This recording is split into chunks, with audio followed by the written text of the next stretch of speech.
আরে উট পাখিটা তো দেখা যায় বাসায় নেই, আমি এই ফাঁকে ওর ডিমটা নিয়ে পালিয়ে যাই। কি ওই বিড়াল আমার ডিম নিয়ে পালাচ্ছে? ওই বিড়াল দাঁড়া, আমার ডিমটাকে দিয়ে যা। হ্যাঁ হ্যাঁ, এবার আমি উট পাখির ডিমটাকে ফ্রাই করে খেয়ে ফেলবো। আরে কি, ডিম থেকে তো উট পাখির বাচ্চা বের হয়ে আসলো। ওরে বদমাইশ বিড়াল, তুই আমার ডিমটাকে ভেঙে ফেললি কেন রে? দাঁড়া, আজকে আমি তোকে শেষ করে দেবো।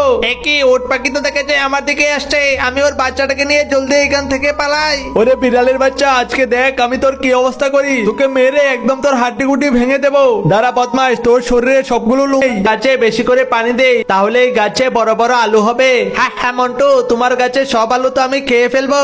এইবার আলু আর বাদাম গাছের মধ্যেও আমি পানি দিয়ে দেই, তাহলে এই ফলনগুলো ভালো হবে। দাও মন্টু, বেশি করে পানি দাও। আর এদিকে আমি তোমার বাগানের সবগুলো ফল খেয়ে ফেলছি। এই যে মন্টু, তুমি তো বলেছিলে তোমার বাগানের সব ফলমূল আমার কাছে বিক্রি করে দেবে। এই যে নাও টাকা, এখন থেকে সব ফলমূল আমার। আচ্ছা দাদু, ঠিক আছে, আপনার যখন মন চায় তখন বাগান থেকে ফল নিয়ে চলে যাবেন। গাছগুলো উঠিয়ে দেখি তো গাছ